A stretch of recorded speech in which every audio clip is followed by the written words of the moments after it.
Hi friends, miracle stock ట్రేడర్స్కి స్వాగతం. యాక్చువల్గా morning video చేసుకుంటాం కదా మిరాకిల్లో. సరే, ఎక్కువ మంది ఏంటంటే ఈరోజు మార్కెట్ బోటం అయింది అని చెప్పి నేను టెలిగ్రామ్ గ్రూప్లో మెసేజ్ ఇచ్చాను. అలాగే మనం మెసేజ్ ఇచ్చిన మార్కెట్ చివరిలో పడుతూ ఉంది కదా, దాన్ని చూసి భయపడుతూ ఉన్నారు. నేను అయినా మెసేజ్ ఇచ్చాను మార్కెట్లో బయింగే జరుగుతుంది అని. మరి అది ఎక్స్ప్లెయిన్ చేస్తాను. ఎందుకనంటే ఎలాంటి ఆపర్చునిటీస్ రావు కదా. ఎందుకంటే జరగబోయేది కరెక్ట్గా ముందు మీకు చెప్పగలిగితే మీరు లాజిక్ని అబ్జర్వ్ చేస్తారు. మామూలుగా మీరు ఎక్కడైనా సోషల్ మీడియాలో టీవీలో ఏంటంటే జరిగిన దానికి లాజిక్ అతికిస్తారు. కానీ మనం అలా కాదు, మార్కెట్ని ముందుగా ప్రెడిక్ట్ చేసే ప్రయత్నం అనేది చేయాలి. ఒక్క స్టెప్ ముందు ఉండాలి. సోషల్ మీడియాకి ఇన్ఫ్యాక్ట్ ఎఫ్ఐడిఐ కన్నా కూడా ఒక్క అడుగు ముందు ఉండేటట్లు మనం చేయొచ్చు. ఎలాగనేది చెప్తాను. చూడండి ఫ్రెండ్స్, ఇప్పుడు యుఎస్ మార్కెట్లు గ్రీన్లో ఉన్నాయి కదా, అందుకని రేపటి మార్కెట్ గురించి పాజిటివ్ అనేది అనుకోవచ్చు ఇప్పుడు చూస్తున్న వీడియో వాళ్ళు. నేను ఆల్రెడీ మధ్యాహ్నం 1:30కే వీడియో రిలీజ్ చేశాను చాణక్య, అంటే మన ప్రైమరీ ఛానల్. దాంట్లో మీరు వీడియో చూస్తే యుఎస్ మార్కెట్లు నైట్ ఎలా ఉన్నా కూడా మన మార్కెట్ బోటమింగ్ ఆ ఏరియా అనేది మార్క్ చేసి చూపించాను. బోటమింగ్ అంటే బయింగ్ స్టార్ట్ అవుతుంది అనే పాయింట్ ఆఫ్ వ్యూలో బయింగ్ ఆల్రెడీ స్టార్ట్ అయింది. బయింగ్ స్టార్ట్ అయినంత మాత్రాన జర 200-300 పాయింట్లు పైకి వెళ్ళటం కాదు. అలా వెళ్ళిపోతే అందరికీ తెలుస్తుంది బయింగ్ స్టార్ట్ అయిందని. కానీ రెడ్లో బయింగ్ని ఎలా ఐడెంటిఫై చేయాలి అది నేను ఈ వీడియోలో చెప్తాను. చూడండి అక్కడ అప్డేటు చూడమని చెప్తాను. ఈ వీడియోకి సంబంధించి ఏమేమి స్టాక్స్ మెన్షన్ చేశానో, మిందా కార్ప్ కావచ్చు, ఆర్వీఎన్ఎల్, అలాగే మనకి నజారాకి సంబంధించిన న్యూస్ అప్డేట్ కానీ, అలాగే ఆర్బీఐలో హైలైట్ పాయింట్స్ 2 మాత్రం డిస్కస్ చేద్దాం. అలాగే యూఎస్ మార్కెట్లో జోష్కి కారణం ఏంటో కూడా చూద్దాం. ఇత్యాది విషయాలు చూస్తూ లాజిక్ ఎక్స్ప్లెయిన్ చేస్తాను. ఓపిక ఉన్న వాళ్ళు చూడండి, ఆ లాజిక్ తెలుసుకునే ప్రయత్నం చేద్దాము అంటే చూడండి. మీ దగ్గర నుంచి నాకు నాలెడ్జ్ కాదు కావాల్సింది, కసి. అర్థమవుతుందా? అందుకే నేను ఎప్పుడు కూడా ఎక్కువ మంది సబ్స్క్రైబర్లు కావాలని నా ఛానల్ కోరుకోను. ఎందుకంటే మనకు ఆణిముత్యాలు కావాలి. అర్థమవుతుందా? కాస్త ఇంట్రెస్ట్, నేర్చుకుందాం, ఓపిక అనుకుంటే అవుతుంది. హరీబరీగా ట్రేడ్ చేసుకుందాం, ఆ న్యూస్ అప్డేట్ ఈ న్యూస్ అప్డేట్ అనుకుంటే మాత్రం వెంబడపడాల్సి వస్తుంది. సోషల్ మీడియా అమ్మట మీరు పడుతూ ఉంటారు. హాయిగా సాయంత్రం మనం పెద్ద పెద్ద ఇంగ్లీషు హిందీ ఛానల్లో చూసుకొని మురిసిపోవాలి, ఎందుకు పడిపోయింది ఎందుకు పెరిగిపోయింది అని. అర్థమవుతుందా? అలా వద్దు. చూడండి ఫ్రెండ్స్, వీడియోలోకి వెళ్ళే ముందు మీరు టెలిగ్రామ్ గ్రూప్లో ఉన్నారు కదా. ఆల్రెడీ మనం డౌన్ సైడ్ ఏదైతే అనుకున్నామో 24,260 నుంచి 24,200 దగ్గర ఆర్బీఐ మీట్ అయిన తర్వాత కాసేపటికి నేను అప్డేట్ ఇచ్చాను బయింగ్ స్టార్ట్ అయింది అని. అలాగే బ్యాంక్ నిఫ్టీ పాయింట్ ఆఫ్ వ్యూలో లెర్నింగ్ వ్యూని పోస్ట్ చేయడం అనేది జరిగింది. 50,208 స్పాట్. ఎక్కడ దాకా వెళ్ళచ్చు అంటే దారి చూపించాను మీకు. అంటే మార్కెట్కి అక్కడ దాకా అంటే డైరెక్షన్ చూపించాను. ఈ నెంబర్ నేను రఫ్గా ఇచ్చేది, ఆ డైరెక్షన్ ఇంపార్టెంట్. అలాగే ఒకవేళ మనకి ఫేవర్గా వెళ్ళకపోతే థింగ్ ఏంటి అనేది కూడా మాట్లాడాను. అది క్లోజింగ్ బేసిస్, అంటే మార్కెట్ దానికి ఆ నెంబర్ కన్నా కింద క్లోజ్ అయితే మనం వ్యూని మార్చుకుంటాము, అదనమాట. అది అప్డేట్ ఫ్రెండ్స్. అట్లాగే ఎవరైనా నిఫ్టీ స్పెషల్ ఇంట్రెస్ట్ ఉంటే కనుక నిఫ్టీ పాయింట్ ఆఫ్ వ్యూలో వ్యూ 24,155 నుంచి అప్ సైడ్ వెళ్తుంది అనే పాయింట్ ఆఫ్ వ్యూలో మనం లెర్నింగ్ నేర్చుకుంటున్నాం. అలాగే 24,679, 24,921 అవి దారి అనమాట. అక్కడ దాకా వెళ్తుంది అనే డైరెక్షన్ అనమాట. డైరెక్షన్ ఇంపార్టెంట్, ఆ నెంబర్స్ కాదు. డైరెక్షన్ ఇంపార్టెంట్, పైకి ఆ numbers important. Else case 23,805 spot. అది టచ్ అవుతుంది క్లోజింగ్ బేసిస్ మీద, అది ఇంపార్టెంట్ అనమాట. లేదా నేను మధ్యలో మీకు ఏదన్నా వ్యూ అప్డేట్ చేస్తే అది వేరే. అర్థమవుతుందా? అది. అట్లాగే మనం అప్డేట్ ఇచ్చిన తర్వాత కూడా మార్కెట్ పడింది, అయినా కూడా మీకు చెప్పాను ఏమని అంటే భయపడుతున్నారు ఫాల్ చూసి, బట్ స్ట్రాంగ్ బయింగ్ అని చెప్పి. నేను ఎక్స్ప్లెయిన్ చేస్తాను అన్నీ కూడా.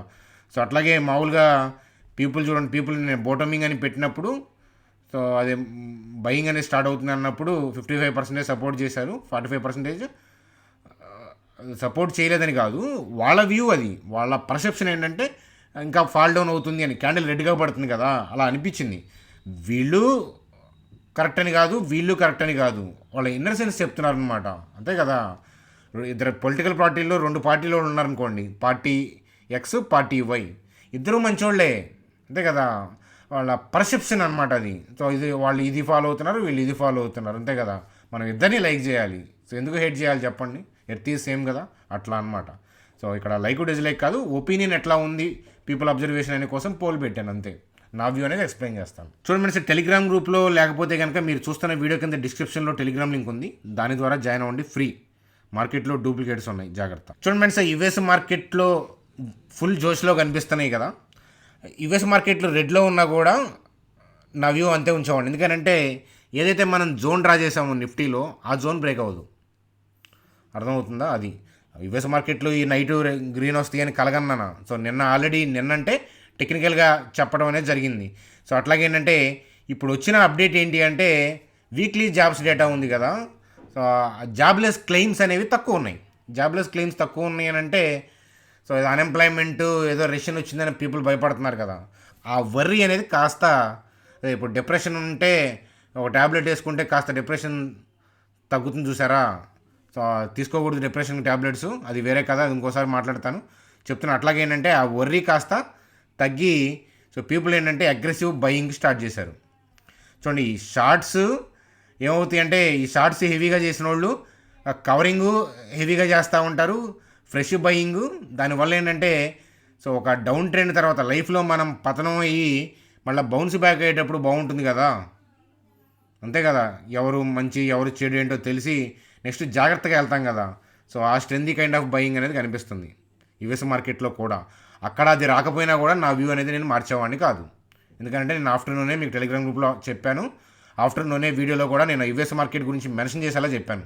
దాంతో సంబంధం లేదు. అలాగే మనం వీడియో చేస్తున్నప్పుడు యూరోప్ మార్కెట్లో కూడా రెడ్ ఉంది, దాంతో కూడా సంబంధం లేదని చెప్పాను. ఎందుకంటే మన చార్ట్లో ఉన్న స్ట్రెంత్ దమ్మది. చూడండి సార్, ఆర్బీఐ మీట్ హైలైట్స్ అన్నీ కూడా నేను క్లియర్ కట్గా ఎక్స్ప్లెయిన్ చేశాను. సో మన చాణక్యాలో లేటెస్ట్ వీడియో అదే, టెలిగ్రామ్ గ్రూప్లో కూడా ఉంది లింక్. అలాగే మీరు చూస్తున్న ఈ వీడియో కింద డిస్క్రిప్షన్లో కూడా నేను ప్రొవైడ్ చేశాను. మీరు ఎండింగ్కి ఆ వీడియో వచ్చేస్తుంది డిస్ప్లే, మీరు అది కావాలన్నా అది చూడొచ్చు. సింపుల్గా 2 పాయింట్స్ డిస్కస్ చేద్దాం. సిపిఐకి సంబంధించిన ఎస్టిమేట్స్ ఏంటంటే ఓవరాల్గా ఫైనాన్షియల్ ఇయర్ 25కి ప్రీవియస్గా ఉన్న ఎస్టిమేటే కంటిన్యూ చేశారు. కాకపోతే Q2కి సంబంధించి ఎర్లియర్గా 3.8% కాస్త ఇప్పుడు 4.4%కి పెంచారు. అది స్లైట్ నెగిటివ్ అయినా మనం ఆఫ్టర్నూన్ ఎక్స్ప్లెయిన్ చేసినట్లు ఓవరాల్గా ఇయర్లీ మనకు సిపిఐ నెంబర్స్లో ప్రెడిక్షన్లో తేడా లేనప్పుడు సో అండ్ మేము కంట్రోల్ చేస్తామనే కాన్ఫిడెంట్ ఉంది. వాటి మీద ఆర్బీఐ గవర్నర్ గారికి నమ్మకం ఉందన్నమాట. ఈ రీసెంట్గా ఉన్న ఫుడ్ ప్రైజెస్ యొక్క వోల్టాలిటీ వల్ల సో ఈ థింగ్స్ పెంచారనమాట. అది ఆర్బీఐ యొక్క టార్గెట్ ఏంటి సిపిఐ ఇన్ఫ్లేషన్కి సంబంధించి అంటే 4%. సో అది వచ్చేదాకా వడ్డీ రేట్లు మాట ఎత్తకూడదు అనే క్లూని అయితే మనకి ఇచ్చారు, అర్థమవుతుందా. కానీ ఏం చెప్పారంటే ఆ ప్రైజ్లు అలా స్టెబిలైజ్ అయితేనే హయ్యర్ లెవెల్లో గ్రోత్ సస్టైన్ అవుతుంది. ఆ ప్రైజ్ మనం అనుకున్న టార్గెట్కి వెళ్లకుండానే మనం రేట్ కట్స్ అట్లాంటివి చేస్తే అది మా ఎకానమీకి బూస్టింగ్ కాదు అనే పాయింట్ ఆఫ్ వ్యూలోనే మాట్లాడారు. అలాగే ఫెడ్ని బ్లైండ్గా మేము ఫాలో అవ్వం అనే పాయింట్ ఆఫ్ వ్యూలోనే మాట్లాడారు. సో అదనమాట. సో అలాగే ఇంకొకటి ఏంటంటే హైలైట్గా మనం అక్కడ చూడాల్సింది, చూడండి హైలైట్ ఏంటంటే రెపో రేట్ అంతే ఉంచారు, ఎస్డిఎఫ్ అంతే ఉంచారు, విత్డ్రాల్ ఆఫ్ అకామిడేషన్ సో అది ఆ స్టాండ్స్ అంతే ఉంచారు. సో జీడిపి ఎస్టిమేషన్ ఉంది 7.2%, అదంతే ఉంచారు. అది biggest positive news RBI governor నుంచి అని చెప్తాను. సో మార్కెట్ పడిపోయింది, రెడ్లో కనిపిస్తుంది కాబట్టి పీపుల్ ఆర్బీఐ థింగ్స్ వల్ల నెగిటివ్ అని అనుకుంటున్నారు, కానీ అది భ్రమ. నేను చార్ట్లోకి వెళ్తాను డైరెక్ట్గా, పదండి టైం వేస్ట్ చేయను. చూడండి ఫ్రెండ్స్, నిఫ్టీ ఏంటంటే ఆల్రెడీ డౌన్ నడుస్తుంది, రెడ్ క్యాండిల్స్ పడుతున్నాయి మీకు తెలుసు. సో నిన్న కవరింగ్ వచ్చినా కూడా నేను డౌన్ సైడే మాట్లాడాను. సో దానికి తగ్గట్టుగానే డౌన్ అయింది. కానీ నేను 24,200 దగ్గర ఉన్నప్పుడు సో టైం అరౌండ్ 12:30 అయినట్టుంది కదా మీకు మెసేజ్ పోస్ట్ చేసినప్పుడు, అప్పుడు వ్యూ మార్చాను. ఎందుకంటే I'm able to see strength buying.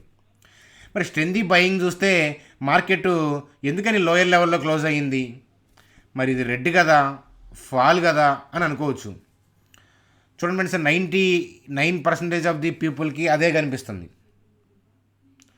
కానీ సో నేను చెప్పేది ఒక్క పాయింట్ జాగ్రత్తగా వినండి, మీకు అర్థమవుతుంది. కారుతో మనం ఏంటంటే ఒక 80 km/h మనం వెళ్తున్నాం. సో గుంటూరు టు విజయవాడ వెళ్తున్నాం అనుకుందాం, రైట్. సో మధ్యలో ఒక 10 kilometers 20 kilometers వెళ్ళిన తర్వాత ఫోన్ మర్చిపోయాము, వెనక్కి వెళ్దాం అనుకున్నాం. సో 80 km/h స్పీడ్లో ఉన్నాం కదా, సడన్గా కార్ని అదే స్పీడ్లో వెనక తిప్పగలమా? తిప్పితే ఏమైద్ది? బోర్లా కొట్టిద్ది, అంతే కదా. సో యాక్సిడెంటు బోర్లా కొట్టడం అయింది. అది అవ్వదు కదా. ముందు దాన్ని స్లో డౌన్ చేయాలి, దాని తర్వాత స్లోగా రివర్స్ చేసుకోవాలి. సో రివర్స్ చేయగానే మళ్ళీ వెంటనే 80 km/h అందుకుంటుందా? అందుకోదు. సో ఎందుకనంటే రివర్స్ చేసాం కదా, మళ్ళీ ఏంటంటే జీరో నుంచి ఎత్తుకోవాలి కదా. సో దీనికి ఇప్పుడు చెప్పబోయే లాజిక్కి సంబంధం ఉంది. చూడండి ఫ్రెండ్స్, ఎప్పుడైతే వాళ్ళు రన్నింగ్లో ఆర్బీఐ గవర్నర్ గారు చెప్పారు కదా, యూఎస్లో ఏదో 1 month జాబ్లెస్ క్లెయిమ్ చూసి రేషన్ గురించి మాట్లాడమంటారు ఏంది, అది అసలు ఒక్క మంత్ డేటాతో రేషన్ గురించి అసలు ఎలా అంచనా వేయగలం అనే పాయింట్ ఆఫ్ వ్యూలో చెప్పారు. మన ఎకానమీ రెసిలెంట్గా ఉందని నొక్కి ఒక్కాణించారు కదా. అది అయితే so however these people wants to move upward from here. కానీ సో గతంలో అంటే ప్రీవియస్ డేస్లో ఉన్న గ్లోబల్ క్యూస్ వల్ల కానీ ఇతరతర థింగ్స్ వల్ల కానీ వాళ్ళు కిందకి వెళ్దాం అనుకున్నారు కాబట్టి ఇవన్నీ సెల్ ఆఫ్ చేశారు సడన్గా. సో 24,300, 400, 500 అలా పైకి వెళ్ళిపోయారనుకోండి, హెవీగా సెల్ ఆఫ్ చేశారు కదా. Too much of quantity. Suppose ఒక 20,000 క్వాంటిటీ సెల్ ఆఫ్లో ఉందనుకోండి, టూ మచ్ క్వాంటిటీ ఉంది కదా. సో వీళ్ళు సడన్గా ర్యాలీ చేస్తే ఏంటంటే, సో వీళ్ళు ఎగ్జిక్యూట్ చేయాలనుకున్న ఆర్డర్లు ఎగ్జిక్యూట్ అవ్వవు. ఇప్పుడు ఈ 20,000 తాలూకా సెల్లింగ్ని కవర్ చేసుకుంటా సో ఈ సెల్ ఆఫ్ చేశారు కదా, వాటిని బై చేసి సాధ్యమైనంత న్యూట్రల్ చేసి ఫ్రెష్ బయింగ్ స్టార్ట్ చేస్తా పైకి వెళ్తారు. అది వాళ్ళు చేసేది. ఐ రిపీట్, సో ఈ సెల్ ఆర్డర్స్ రిలీజ్ చేశారు కదా, వాటిని బై చేస్తూ ఉండాలి. సేమ్ టైం మార్కెట్ ఎగపడకూడదు. చూడండి, ఈ సెల్ తాలూకా బయింగ్ ఒకేసారి స్టార్ట్ చేశారనుకోండి, 24,100, 150, 200, 250, 300 అలా మార్కెట్ ఎగబాగుతుంది. సో వాళ్ళు వీటిని కవర్ చేసేలోపే మార్కెట్ పైకి వెళ్తుంది. మళ్ళీ వీళ్ళు ఫ్రెష్ బయింగ్ చేసేలోపు పైకి వెళ్ళి కూర్చుంది అనుకోండి, నష్టపోతారు. అంతే కదా. సో ఈ లోయర్ లెవెల్లో సెల్ చేసి హైయర్ లెవెల్లో బై చేస్తే నష్టపోయేది ఎవరు? వాళ్ళు కదా. సో అందుకని ఇన్స్టిట్యూషనల్ ప్లేయర్స్ కన్నా కూడా మనం ఒక స్టెప్ ముందుండొచ్చు. ఎందుకనంటే చూడండి, కారులో same kind of car, similar kind of drivers ఇద్దరు ఉన్నారనుకోండి, ఒక్కడే వెళ్తున్నప్పుడు ఫాస్ట్ వెళ్తాం. ఇప్పుడు నేనైనా కారు ఒక్కడనే వెళ్తున్నప్పుడు నా కారులో ఫాస్ట్ వెళ్తాను. సో వెనక 3 members ముందు పక్కనే ఒకడు ఉన్నారనుకోండి, వెయిట్ ఉంటుంది కదా. అట్లాగే institutional players heavy orders release చేస్తారు కాబట్టి వాళ్ళు పైకి వెళ్తున్నప్పుడు కూడా అంటే సడన్గా వెళ్ళలేరు. ఆ ఒక్క పాయింటే మన బతికిస్తుంది. అది ఒక్కటి ఐడెంటిఫై చేస్తే మీరు స్టాక్ మార్కెట్లో సక్సెస్ అయినట్లే.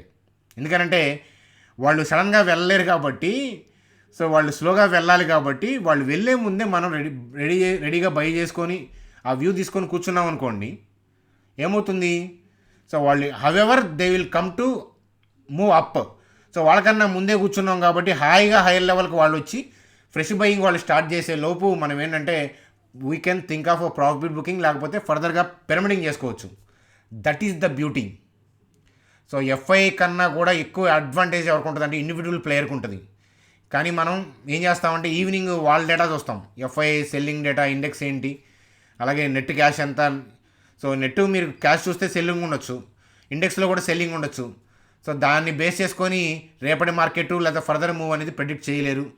సో అలా చేసుకుంటా పోతే కనుక రోజు వెనకాలే ఉంటారు మీరు, మార్కెట్ వెనకాల. అర్థమవుతుందా? సో చాణక్య అన్న, మిరాకిల్ అన్న. సో మిరాకిల్ ప్రీ మార్కెట్ చేస్తున్నాను, చాణక్య పోస్ట్ మార్కెట్ చేస్తున్నాను. టెలిగ్రామ్ గ్రూప్లో లైవ్ మార్కెట్ ఉంటుంది, అలాగే చాణక్య లైవ్ మార్కెట్లో కూడా వదులుతున్నారు కదా. కాబట్టి మన ఛానల్ ఏంటంటే ప్రీ మార్కెట్ పోస్ట్ మార్కెట్ కాదు, అసలు లైవ్ మార్కెట్. అదనమాట కదా. I hope you understand. Turn అయ్యేటప్పుడు హెవీగా సెల్ ఆఫ్ చేశారు కదా. సో కాబట్టి ఏంటంటే ఒకేసారి పైకెళ్ళనీయకుండా, సో ఆరిజిన్ అంటే వాళ్ళు ఎక్కడి నుంచి అయితే ఫ్రెష్ బయింగ్ స్టార్ట్ చేద్దాం అనుకుంటున్నారో ఆ ఆరిజిన్కి వాళ్ళు సెల్ ఆఫ్ చేస్తూనే వెళ్తున్నారు. కానీ మనం ఐడెంటిఫై చేయొచ్చు జాగ్రత్తగా. మీరు చూస్తే ఆ బయింగ్ అనేది మీకు అర్థమవుతుంది. క్యాండిల్ రెడ్ చూస్తూ ఉంటారు, మీరు గ్రీన్ చూస్తూ ఉంటారు. ప్రీవియస్ క్లోజింగ్తో కంపేర్ చేస్తే డౌన్లో క్లోజ్ అయింది కదా. సో అది అందరికీ తెలుసు. స్టాక్ మార్కెట్ మీరు ఏదైనా 2 days 3 days చెప్పండి, రెడ్ గ్రీను నిన్నటి క్లోజింగ్తో కంపేర్ చేస్తే కింద పైన తను కూడా చెప్తాడు. అది అలా కాదు. కానీ సో చూడండి, సో ఒకవేళ నిజంగా ఇంటెన్సివ్గా వెళ్ళిపోవాలంటే జర్రని వెళ్ళిపోతారు వాళ్ళు. సో అట్లా ఆగదు. అర్థమవుతుందా? చూడండి, నిన్నటి గ్యాప్ అప్పే కదా. సో స్టిల్ సస్టైన్ అయ్యింది. అర్థమవుతుందా? ఇవన్నీ కూడా ఇంకా బయాడల్లే ఉన్నాయి. ఆ బయాడల కోసం వాళ్ళు వస్తున్నారు తప్ప సో ఆరిజిన్ క్రియేట్ చేస్తున్నారు. ఈ ఆరిజిన్ నుంచి పైకి వెళ్ళడానికి ట్రై చేస్తున్నారు. ఇన్ఫ్యాక్ట్ రేపొద్దునే గ్యాప్ అప్ అయినా ఇనీషియల్ మూమెంట్లో డిప్ ఉంటే ఉండొచ్చు, లేదా రేపు డౌన్లో క్లోజ్ అయినా నాకు ఇబ్బంది అయితే ఏం లేదు. ఏంటంటే ఏరియా ఇదే. సో మార్క్ చేసిన ఈ ఏరియా నుంచి పైకి వెళ్ళాలని చూస్తున్నారు కాబట్టి సడన్గా పైకి వెళ్తే వాళ్ళు బై చేయలేరు. అందువల్ల ఏంటంటే ఆ వోల్టాలిటీ అనేది క్రియేట్ అవుతుంది. మీరు ఎప్పుడైనా గుర్తుపెట్టుకోండి, స్టాక్ మార్కెట్ కాస్త కరెక్షన్ వచ్చి బోటం అయ్యేటప్పుడు ఎప్పుడైనా వోల్టాలిటీ ఉంటుంది, ఖచ్చితంగా ఉంటుంది. అర్థమవుతుందా? సో నేను చాలాసార్లు చూపించాను, మరొకసారి చెప్పాను. అలా చూస్తూ ఉండండి ఎక్స్ప్లెనేషన్స్. ఇది ఒక రోజులో అర్థమయ్యేది కాదు, ఒక వీలో అర్థమయ్యేది కాదు. మీలో చాలామందికి అర్థం కాలేదని తెలుసు, కానీ మీలో చాలామంది పీపుల్ ఎప్పటి నుంచో ఎక్స్పీరియన్స్డ్ పీపుల్ ఉంటారు కదా, వాళ్ళలో చాలామందికి వాళ్ళ కాస్త ఒక పిక్చర్ క్లారిటీ ఒక 40-50% అన్న వచ్చి ఉంటుందని ఆశిస్తున్నాను. వస్తే కనుక కామెంట్ సెక్షన్లో తెలియజేయండి. అర్థం కాకపోతే నాకు అర్థం కాలేదని కామెంట్ సెక్షన్లో తెలియజేయండి. మనం డిమాట్ గ్రూప్ వెబినార్లు ఉన్నాయి కదా, ఆ వెబినార్లో తెలియజేసే ప్రయత్నం అనేది చేస్తాను. కొంచెం ఆడే, కానీ నేను చెప్పిన కార్ ఎగ్జాంపుల్ బ్యూటిఫుల్గా అర్థమవుతుంది. అది అర్థమైతే ఇది అర్థమవుతుంది, అదనమాట. చూడండి మరి ఆర్వీఎన్ఎల్కి సంబంధించిన Q1 అప్డేటు. రెవెన్యూ అనేది ఇరానీ పాయింట్ ఆఫ్ వ్యూలో 26% డిప్ ఉంది. నెట్ ప్రాఫిట్ 34% డిప్ ఉంది. సో అర్థమవుతుందా? సో రిజల్ట్స్ బాగాలేదు అన్నంత మాత్రం చెడిందని అనుకోవద్దు. కాకపోతే వాల్యుయేషన్ పరంగా ఆర్వీఎన్ఎల్ చాలా హైయర్ వాల్యుయేషన్స్లో ఉంది. లాస్ట్ 6 months మీకు సోషల్ మీడియాలో కనిపించిన స్టాక్స్ ఏంటంటే ఆర్వీఎన్ఎల్, ఐఆర్ఎఫ్సి. సోషల్ మీడియాలో చక్కర్లు కొడుతున్న స్టాక్స్కి అప్పుడు వెళ్ళకూడదు. డిప్స్ వస్తాయి, అవకాశాలు వస్తాయి, అప్పుడు మనం స్టడీ చేసుకోవాలి. ఇది నోట్ చేసుకో. చూడండి ఫ్రెండ్స్, మిందా కార్ప్కి సంబంధించి సో రెవెన్యూ అనేది Q1లో ఇరానీ పాయింట్ ఆఫ్ వ్యూలో 11% పెరిగింది. నెట్ ప్రాఫిట్ 42% పెరిగింది. సో వాళ్ళు 229 crore అనేది ఇన్ఫ్యూజ్ చేయబోతున్నారు. సో యూకే సబ్సిడరీలో అనమాట. So UK subsidiary to acquire 100% stake in fuse box games. వీళ్ళ సబ్సిడరీ వేరే దాన్ని ఎక్వైర్ చేస్తుంది. ఇది నజారా టెక్కి సంబంధించిన పాజిటివ్ న్యూస్. చూడండి ఫ్రెండ్స్, బ్యాంక్ నిఫ్టీ యొక్క వ్యూ అనమాట. సో మనం చెప్పాం కదా, సో బ్యాంక్ నిఫ్టీలో హెవీ బయింగ్, హెచ్డిఎఫ్సి బ్యాంక్లో హెవీ బయింగ్ అనిపించింది. సో అలాగే మనం డౌన్ నుంచి మనం న్యూట్రల్ అయ్యి మనం కూడా అప్ సైడ్కి వ్యూ మార్చుకున్నాము. కమింగ్ డేస్లో 51,142, 52,455 వైపు వెళ్ళొచ్చు. అలాగే ఏంటంటే ఏదైనా గ్లోబల్ క్యూస్ బాగోక డిప్ అయినా కూడా సో నేను అప్డేట్ ఇస్తాను, వరి అవ్వాల్సిన అవసరం లేదు. ఎందుకంటే రెడ్ గ్రీన్ కాదు, అక్కడ క్యాండిల్ మూమెంట్లో ఏదైనా తేడా ఉందా లేదా చూస్తాను నేను. అర్థమవుతుందా?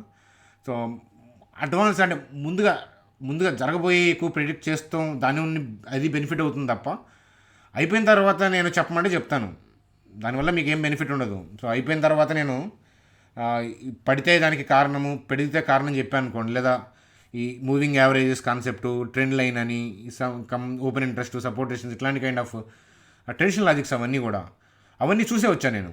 అర్థమవుతుంది, మీలో కూడా చాలామంది చూసే ఉంటారు. సో వాటి వల్ల ఉపయోగం ఉండదు. మనం ఏంటంటే మార్కెట్ ఎటుపోతుంది, ఓవరాల్గా ఇంటెన్షన్ ఏంటి, అది చూడండి చాలు. అది చాలా చూడండి ఫ్రెండ్స్, నేనేమీ స్పెషల్ కాదు, కాకపోతే ప్రపంచంలో ప్రతి ఒక్కళ్ళు యూనిక్, మీతో సహా. మన ఇన్నర్ సెన్స్ అనేది ఇంకొక లాజిక్ని ఫాలో అవడం వల్ల పోతుంది. సో మీరు ఎక్కడ చూస్తే కనుక నేను చెప్పే స్టైల్ ఆడ్గా ఉంటుంది, అలాగే ఏంటంటే యూనిక్గా ఉంటుంది. ఎందుకంటే నా ఓన్ పర్సెప్షన్ మార్కెట్ అంతా. అర్థమవుతుందా? సో చెప్పాను నేను చాలాసార్లు, కళ్ళకు మించిన స్కానర్ లేదు, అంతేనా? మన కామన్ సెన్స్కి మించిన లాజిక్ లేదు. అవి బిలీవ్ చేస్తే చాలు, మనల్ని మనం నమ్ముకుంటే చాలు. No indicator, no software. చూడండి ఫ్రెండ్స్, మనకి అది వీడియో ఏదైనా పాయింట్స్ మిస్ చేసి ఉంటే తమ్నైల్లో పెట్టి అవి నేను రేపు మార్నింగ్ మిరాకిల్లో కవర్ చేస్తాను. అర్థమవుతుందా? మీకు ఆల్రెడీ దీనికి సంబంధించిన తమ్నైల్ చూస్తూ ఉంటారు. ఈ వీడియో అయిపోయినాక చూడండి, ఎందుకంటే ఆర్బీఐ హైలైట్స్ గురించి నేను క్లియర్ కట్గా ఎక్స్ప్లెయిన్ చేశాను. ఎవరైతే మిరాకిల్కి సబ్స్క్రైబర్ అయ్యి ఉండి దీనికి సబ్స్క్రైబర్ అవ్వకపోతే దీనికి కూడా చేయండి, ఎందుకంటే ఇదే మన ప్రైమరీ ఛానల్. అర్థమవుతుందా? అదనమాట. ఏదైనా పాయింట్స్ మిస్ అయితే మనం అప్కమింగ్ వీడియోస్లో కవర్ చేద్దాం. ఆ లాజిక్ పర్ఫెక్ట్గా ఎక్స్ప్లెయిన్ చేశాను అనుకుంటున్నాను. మీకు ఎంతవరకు అర్థమైందో కామెంట్ సెక్షన్లో కామెంట్ చేయండి. నిజంగా అర్థమైందో లేదో మనస్ఫూర్తిగా కామెంట్ చేయండి, ఎందుకంటే మీకు అర్థం అవుతుందనే పాయింట్ ఆఫ్ వ్యూలోని ఈ వీడియోని ఇప్పుడు అరేంజ్ చేశాను. I hope you understand. Thank you friends, good night.